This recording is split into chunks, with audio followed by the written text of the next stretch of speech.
Press મીડિયાના મિત્રો અને આપણી બધી સંસ્થાઓના પદાધિકારીઓ, બહેનો અને ભાઈઓ, આ બધાનું હાર્દિક સ્વાગત છે.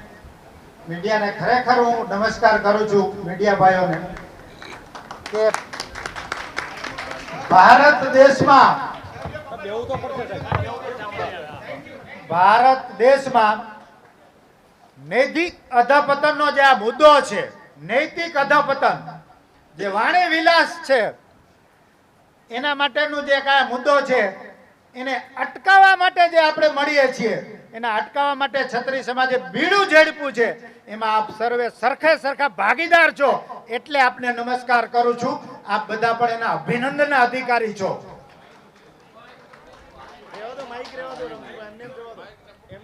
એટલે અને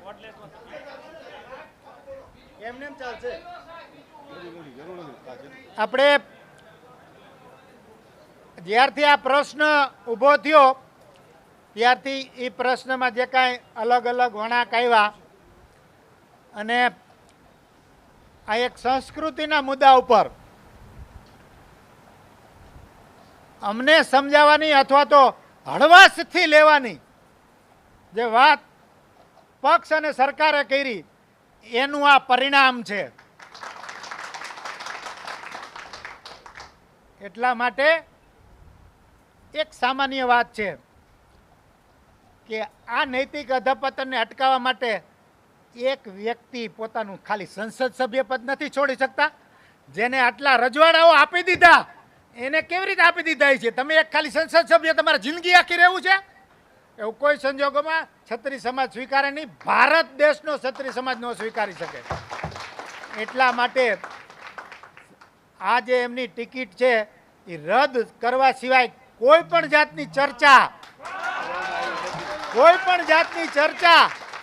આપણે કરી નથી આજે. અને હવે પછી જે કંઈ થવાનું હોય એના માટેની જ તૈયારી અમે ચાલુ કરી દીધી છે.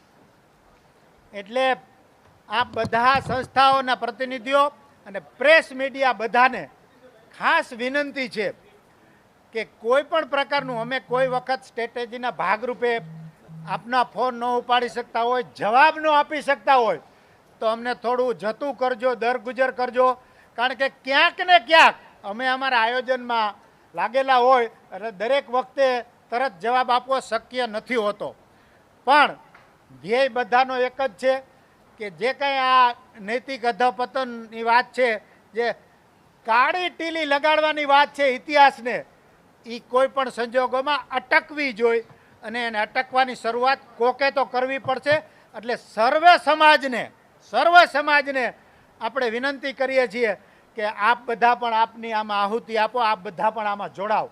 કે કોકે તો આની જવાબદારી લેવી પડશે કે ભારતના જાહેર જીવનનું શુદ્ધિકરણ થાય, ભારતમાં નૈતિકતા જળવાઈ રહે તો જ ભારત દેશની સંસ્કૃતિ અને આ બધા ઇતિહાસ છે એ જળવાઈ રહે. અને આઝાદીના વખતના બલિદાનો કે એના પહેલાંના બલિદાનો માતૃભૂમિ માટે જેમને આપેલા છે એ બધાને આપણે ન્યાય આપી શકીએ. આ બધી એક મુખ્ય વાત છે ને એમાં આપણે સૌ સાથે ભાગીદાર છીએ. એ એક આનંદની વાત છે.